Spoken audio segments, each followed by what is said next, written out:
So I want to talk a little more around the detail of the two halves of the circle, the reactive half, the bottom half, and the creative half or proactive half on the top. And we're gonna dive into the competencies between these two halves of the circle.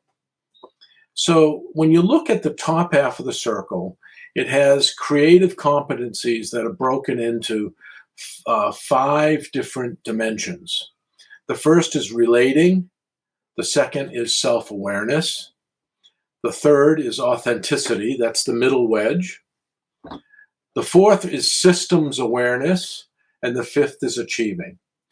I want to save authenticity for last because I see it really kind of as a summary of the other four. So as you look at the relating dimensions, what are the leadership competencies? Well, it's you have caring connections, you foster team play, you're a collaborator, you're mentoring and developing others, and you have interpersonal intelligence. Core competencies for an effective leader. What are the dimensions? What are the competencies of self-awareness? That you're a selfless leader. It's not about you, it's about others. That you have a balance, a work-life balance, and other aspects of life that are balanced, and people perceive that.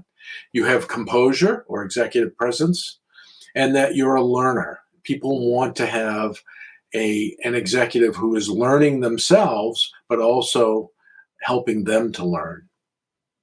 Let's skip over to systems awareness. The competencies there is you're concerned about the big picture. How is it our company is making a difference in the world? So that's community concern. How are we making a difference in the marketplace? That your sustainable productivity, it's not a flash in the pan, a one-time thing. It's a sustainable productivity over time, and that you're a systems thinker. You're able to put all the pieces together. So, and understand how they fit and they're aligned. Core competencies for an effective leader. The fourth area that I want to touch on is achievement orientation, that you're achieving. And the four competencies there are a strategic focus. You have a clear purpose and vision that you're able to articulate to your people and your customers. You achieve results, and you're decisive. And if you do those things well, guess what? You're going to be seen as an authentic leader, one with high integrity, so you do what you say, and one of courageous authenticity, which is meaning you're willing to take smart risks, and people see you as someone who's willing to step out into the future and take us to new places. So that's the top half of the circle. The bottom half of the circle has three-dimensional areas, and I want to speak to those. What are the competencies for each of those? So if you look at the complying dimension, the competencies are you're conservative. I would replace the word conservative with cautious, sometimes overly cautious. That you're pleasing. It's all about making other people happy. That you have a high sense of needing to belong. That's what's driving you to lead in certain ways and take certain actions, is a sense of belonging. And the fourth competency there is that you're passive.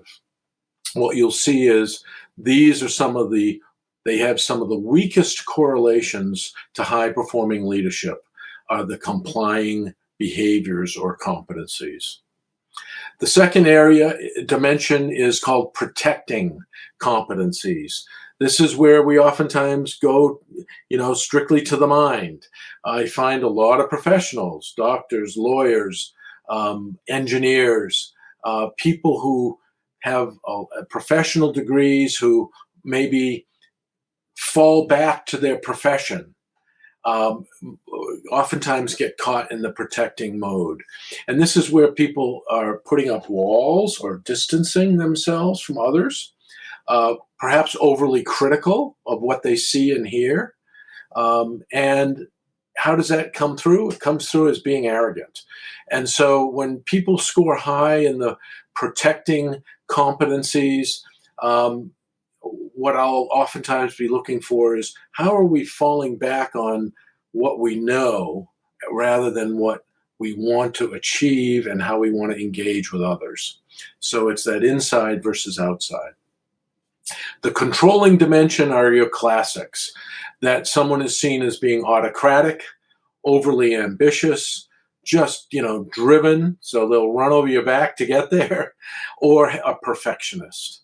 Perfectionism is actually a form of reactive leadership.